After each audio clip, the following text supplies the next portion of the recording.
July 20, 1944. The Wolf's Lair, Hitler's military headquarters deep in the forests of East Prussia. A bomb has just exploded in the conference room where Hitler was holding a meeting with his top military staff. 4 people are dead, others are severely wounded. The walls are blown out, papers are scattered everywhere, and Adolf Hitler, by some miracle or curse of fate, has survived with only minor injuries. Within hours, the Gestapo will begin rounding up everyone connected to the assassination attempt. Hundreds will be arrested. Many will be tortured. Some will be executed by being slowly strangled with piano wire while Hitler watches the films. It's one of the most brutal purges in Nazi Germany's history, and anyone even remotely suspected of involvement is in mortal danger. But there's one man, a high-ranking German officer who was absolutely involved in the conspiracy, who not only survived the purge, but was never even arrested. His name was Field Marshal Erwin Rommel, the legendary Desert Fox, and his refusal to follow Hitler's orders, his participation in plots against the Führer, should have ended with him hanging from a meat hook. Instead, Hitler gave him a choice: suicide with honor, or a trial that would destroy his family. This is the story of why the most famous German general of World War II said, "I won't do it," to Hitler, and somehow lived long enough to choose his own death. To understand why Rommel was in this impossible position, and why Hitler handled him differently than the hundreds of other conspirators who were brutally executed, we need to go back to the beginning of Rommel's extraordinary military career and his complicated relationship with Adolf Hitler and the Nazi regime. Because Rommel was not your typical Nazi officer. In fact, for most of his career, he wasn't really a Nazi at all. Erwin Rommel was born in 1891 in Heidenheim, Germany, into a middle-class family with no military aristocratic tradition. His father was a schoolteacher, his mother the daughter of a senior official. Young Erwin was actually a sickly child, small and frequently ill, and no one expected him to become one of the most celebrated military commanders of the 20th century.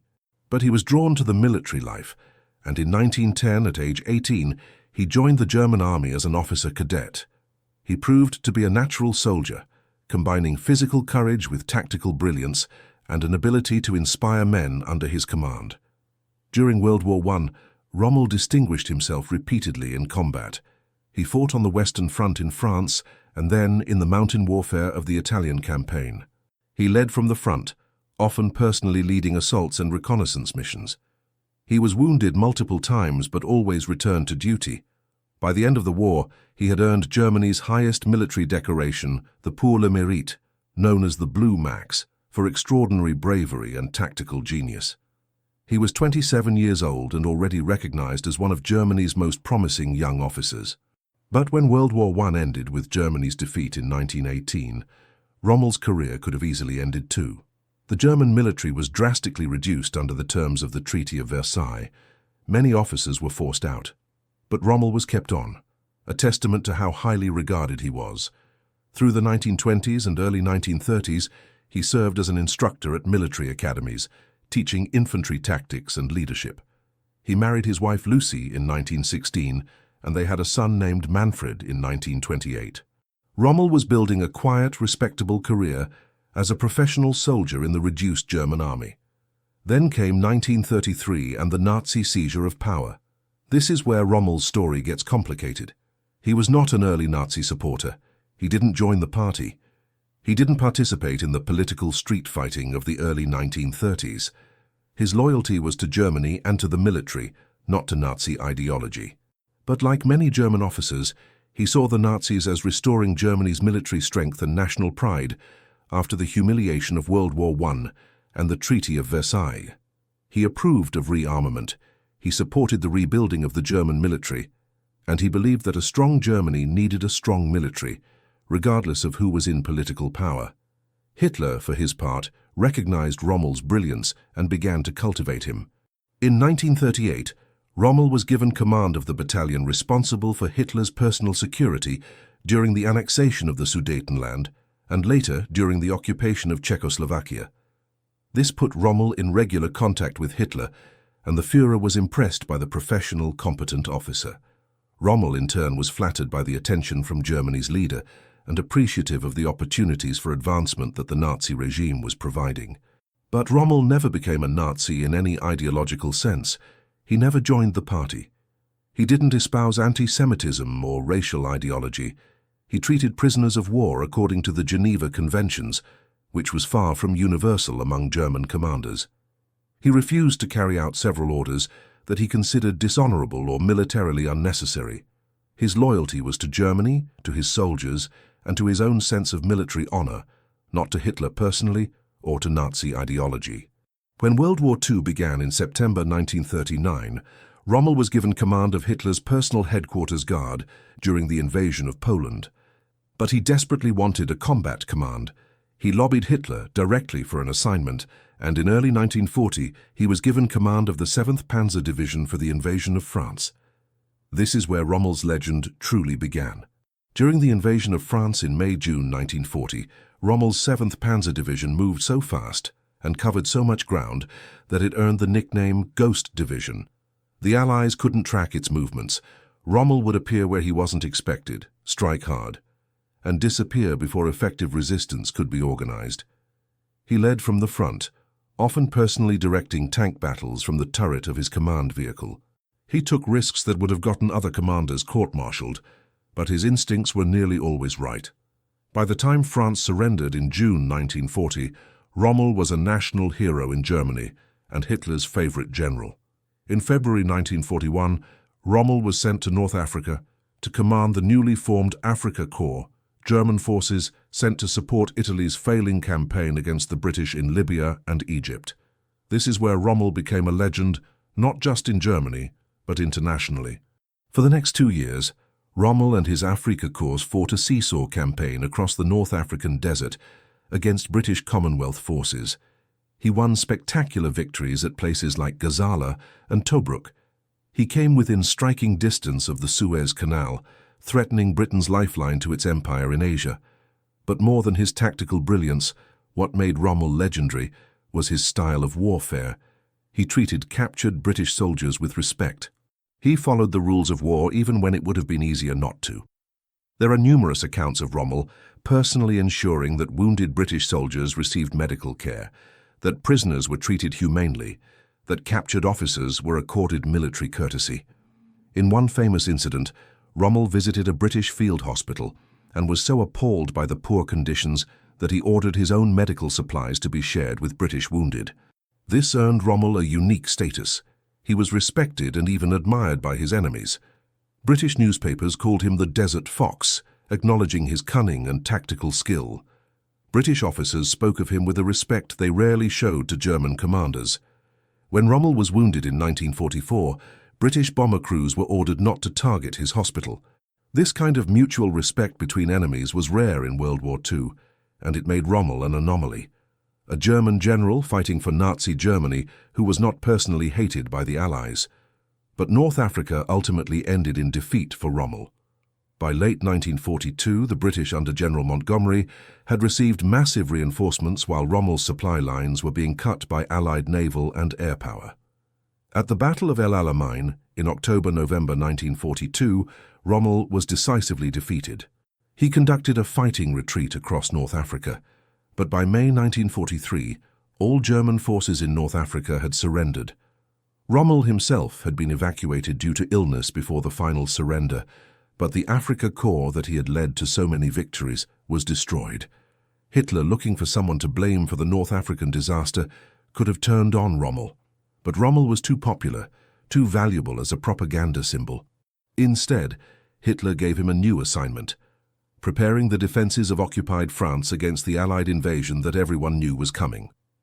In November 1943, Rommel was made commander of Army Group B, responsible for defending the coast of France from the Netherlands to the Loire River. It was a crucial position, and it put Rommel in charge of preparing for what would become D-Day. And this is where Rommel's relationship with Hitler and the Nazi regime began to fundamentally change. Because in preparing France's defenses, Rommel saw things that he couldn't ignore. He saw the SS and Gestapo brutally suppressing the French population.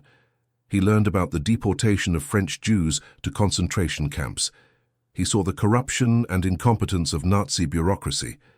He received impossible orders from Hitler that made no military sense. And he began to understand that Germany was going to lose the war. and that Hitler's insistence on fighting to the last man would result in the complete destruction of Germany. Rommel began to change his mind about Hitler and the Nazi regime. In private conversations with his staff, he started to criticize Hitler's leadership. He said that Germany needed to make peace with the Western Allies before it was too late. He talked about the need for a new government in Germany, one that wasn't led by Hitler. These were incredibly dangerous things to say. Officers had been executed for less. But Rommel's disillusionment was deepening with each passing month. Then came June 6, 1944, D-Day, the Allied invasion of Normandy that Rommel had spent months preparing to repel, and it went disastrously for Germany. Despite all of Rommel's preparations, despite his tactical brilliance, the Allies secured their beachhead and began pouring men and materials into France. Rommel fought brilliantly to contain the invasion, but he was hamstrung by Hitler's refusal to allow tactical retreats, by the absence of air cover due to Allied air superiority, and by the Führer's insistence on micromanaging the battle from hundreds of miles away in Germany. Rommel tried to convince Hitler that the situation in Normandy was hopeless, that Germany should make peace with the Western Allies while it still could. He even traveled to meet with Hitler personally to argue for a political solution to the war. Hitler refused to even discuss it. The war would continue until final victory or total destruction. There would be no surrender, no negotiation, no compromise. Rommel returned to France convinced that Hitler was leading Germany to catastrophe and that something had to be done to stop him. This is when Rommel was approached by members of the German resistance. There was a conspiracy underway, led by senior military officers and civilian officials, to assassinate Hitler and establish a new government that would make peace with the Allies. The conspirators knew they needed popular military leaders on their side if their coup was going to succeed. And Rommel was the most popular general in Germany. His support would be crucial. The exact extent of Rommel's involvement in the July 20th plot is still debated by historians. What we know for certain is that Rommel was aware of the conspiracy. He met with several of the key conspirators. He was sympathetic to their goals, but Rommel had a crucial disagreement with the plotters. He didn't want to assassinate Hitler. Rommel believed that assassinating Hitler would make him a martyr, and that the Nazi diehards would fight on. Instead, Rommel advocated for arresting Hitler, putting him on trial, and forcing him to publicly explain Germany's situation to the German people. Only then, Rommel believed, would the German public accept the need for peace. So Rommel said, "I won't do it," to the assassination plan. He would support a coup. He would help arrest Hitler. He might even serve in a new government. But he would not be part of a plot to kill the Führer. The other conspirators, desperate for Rommel's support, agreed to his conditions. They would try to arrest Hitler first. If that failed, then assassination would be the backup plan. Rommel cautiously gave his tacit support to the conspiracy while keeping himself at arm's length from the actual planning. Then came July 17, 1944. Rommel was traveling in his staff car on a road in Normandy when it was attacked by Allied fighter planes. The car crashed. Rommel suffered severe head injuries, a fractured skull and damage to his left eye. He was rushed to a hospital, unconscious and fighting for his life. He would spend the next several weeks recovering from his injuries, out of action at the crucial moment when the conspiracy against Hitler was about to be executed. 3 days later, on July 20th, Colonel Klaus von Stauffenberg placed a bomb in a briefcase under the conference table where Hitler was holding a meeting at the Wolf's Lair. Stauffenberg left the room, the bomb exploded, and Stauffenberg, believing Hitler was dead, flew to Berlin to launch the coup. But Hitler had survived, and within hours, the entire conspiracy began to unravel. Stauffenberg and other immediate conspirators were arrested and shot that same night. Over the following days and weeks, the Gestapo arrested hundreds of people connected to the plot. Rommel, lying in a hospital bed recovering from his head injuries, was in mortal danger. The Gestapo was interrogating conspirators, and under torture some of them mentioned Rommel's name. They said he was sympathetic to their goals. They said he had agreed to support a new government. Some even claimed he was supposed to be the military commander of a post-Hitler Germany. The evidence against Rommel was circumstantial, but in the paranoid atmosphere after the assassination attempt, circumstantial evidence was enough to get you hanged. Hitler was faced with a dilemma. He had clear evidence that Rommel, his favorite general, the hero of North Africa, Germany's most popular military commander, had been involved with the traitors who tried to kill him. By all rights, Rommel should be arrested, tried, and executed like all the other conspirators. But Rommel was different. He was a national hero. His funeral would be a state occasion that would attract international attention. Putting Rommel on trial would mean revealing that one of Germany's most celebrated generals had turned against the Führer. It would be a propaganda disaster at a time when Germany desperately needed to maintain morale. Hitler had another concern too. Rommel had been right about a lot of things. He had been right that the defenses in Normandy were inadequate. He had been right that Germany was losing the war. He had been right that Hitler's refusal to allow tactical retreats was costing German lives unnecessarily. Rommel's criticisms of Hitler's military leadership were well known among senior officers. If Rommel was put on trial and allowed to speak, he might say things that would further undermine confidence in Hitler's leadership among the military. So Hitler made a decision that was cruel but politically expedient. Rommel would not be arrested. He would not be put on trial. Instead, two generals would visit him at his home and present him with a choice. He could commit suicide, and his family would be protected, his reputation would remain intact, and he would be given a state funeral with full military honors. Or he could refuse, be arrested, put on trial for treason, and his wife and son would face the consequences of being the family of a traitor, which could mean anything from social ostracism to being sent to concentration camps. On October 14, 1944, Erwin Rommel was at his home in Herrlingen, Germany, still recovering from his injuries. Two generals arrived, Wilhelm Burgdorf and Ernst Meisel. They met with Rommel privately and presented Hitler's ultimatum. Rommel, according to his son Manfred, who was present in the house, was given 15 minutes to decide. He said goodbye to his wife Lucy and his son, telling them that he had been accused of treason and given a choice between suicide and trial. He chose suicide to protect them. Rommel left with the two generals in their car. A few hundred yards from his house, he took poison, probably cyanide. Within minutes, he was dead. He was 52 years old. The official story released by the Nazi government was that Rommel had died from his injuries sustained in the July 17th strafing attack. He was given a state funeral with full military honors. Hitler sent a wreath and a letter of condolence. The German public was told that their beloved Desert Fox had died a hero's death from his wounds. Very few people knew the truth.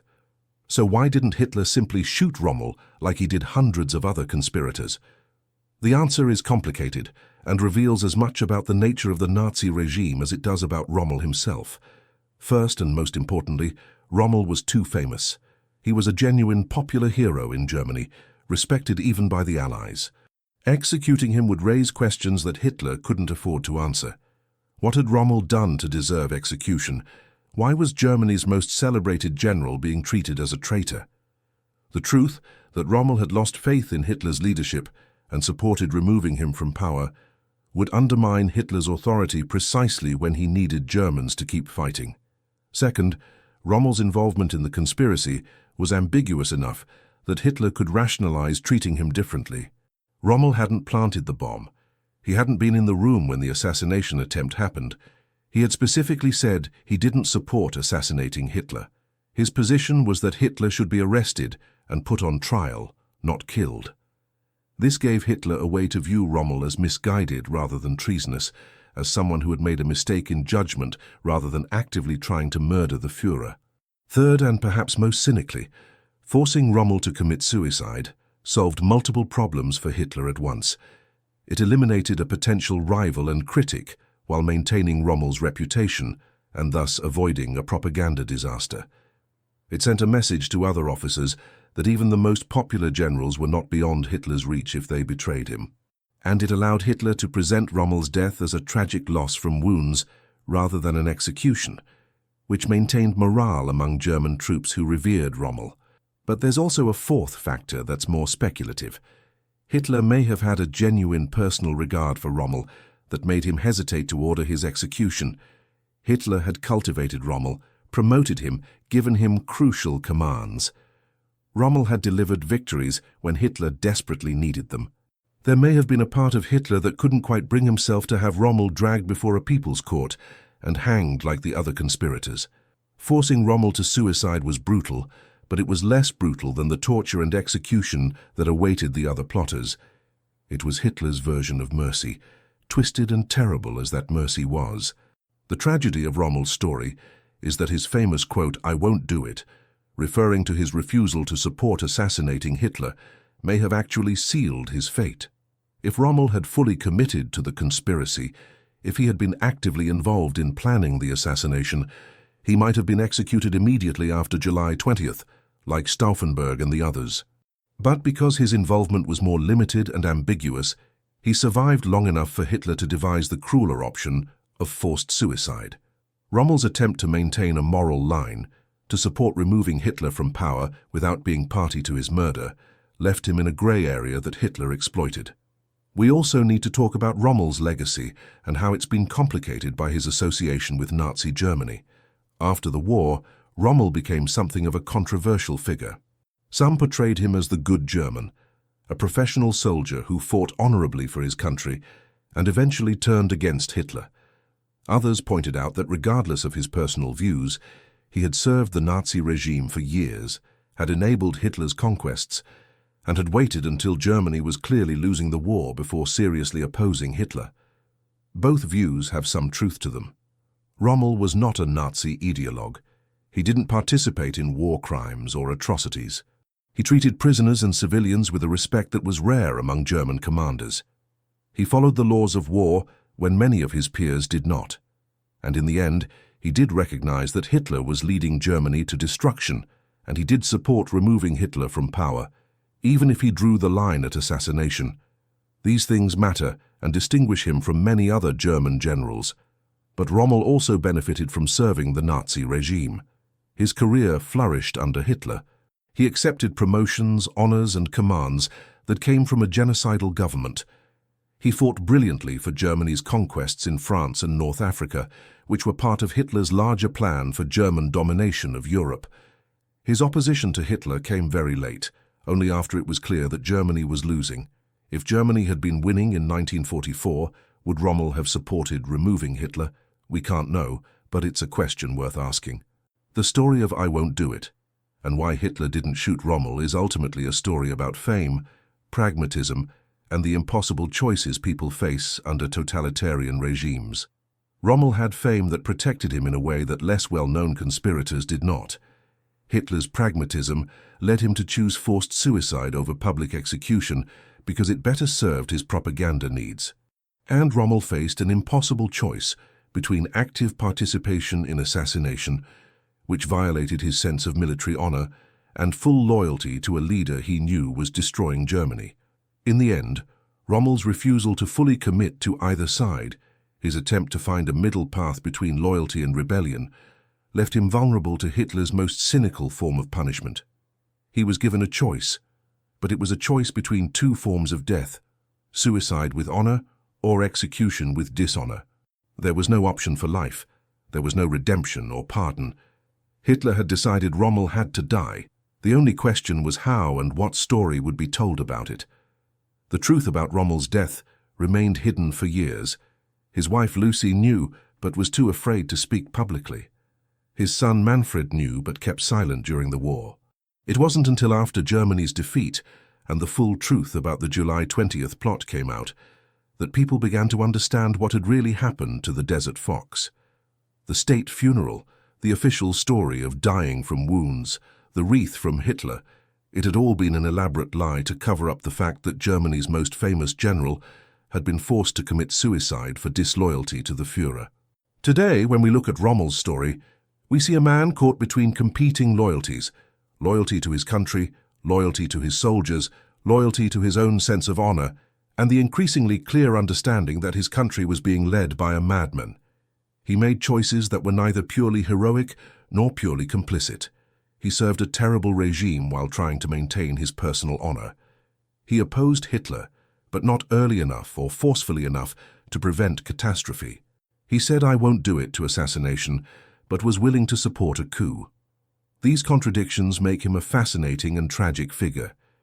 The question, why didn't Hitler shoot this German officer, has a simple answer.